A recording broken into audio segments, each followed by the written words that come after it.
Assalamualaikum warahmatullahi wabarakatuh. Perkenalkan, nama saya Miss Yanti, kelas 1B Kebidanan, NIM 22011425.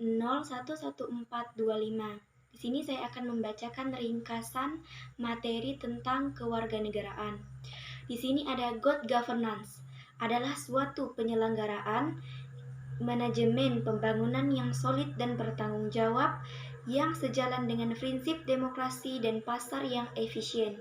Untuk penghindaran salah satu alokasi dana invasi dan pencegahan korupsi baik secara politik maupun administratif. Tujuan untuk meningkatkan pemerintahan yang baik dalam upaya pencegahan praktek kolusi, korupsi, dan nepotisme. Dengan menciptakan pemerintahan yang transparan, efisien, dan birokrasi yang baik dalam upaya pencegahan praktek kolusi, korupsi, dan nepotisme, dengan menciptakan pemerintahan yang transparan, efisien, dan birokrasi negara Indonesia yang baik.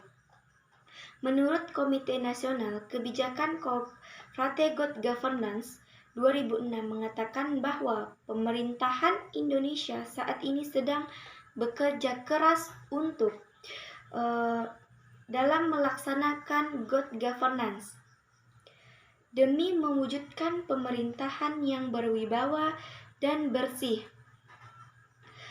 Menurut Bank Dunia, good governance adalah suatu penyelenggaraan manajemen pembangunan yang bertanggung jawab sebagai prinsip demokrasi dan pasar yang efisien untuk menghindarkan salah satu korupsi baik secara politik maupun administratif.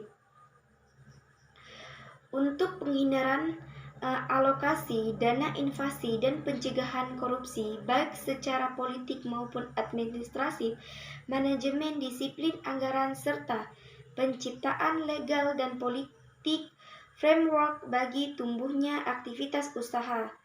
Good governance merupakan salah satu alat reformasi yang mutlak ditetapkan dalam suatu pemerintahan dengan cara menciptakan tata kelola pemerintahan yang baik dengan sasaran yang akan dicapai seperti terwujudnya sistem tata pemerintahan yang baik berlandaskan hukum, membangun demokrasi dan partisipasi masyarakat. Good governance diartikan sebagai perwujudan tata kelola pemerintah yang baik. Wujud dari tata kelola pemerintahan yang baik adalah dengan ditandai adanya pemerintahan demokrasi.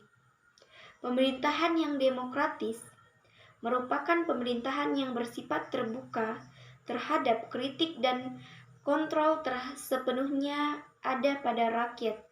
Menurut Sofyan Effendi, terdapat 3 pilar pokok yang mendukung kemampuan suatu bangsa dalam melaksanakan good governance, yaitu pemerintahan, hukum, pasar, dunia, usaha. Kemudian ada pemerintahan yang hak asasi manusia.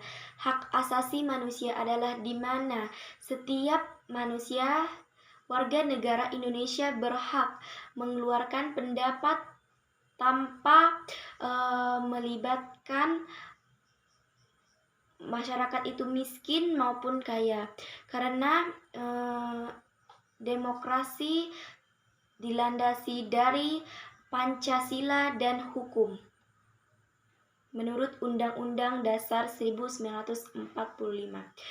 Dengan itu, kita sebagai bangsa Indonesia harus menegakkan suatu keadilan sesuai dengan Undang-Undang Dasar dan Pancasila. Sekian ringkasan materi dari saya.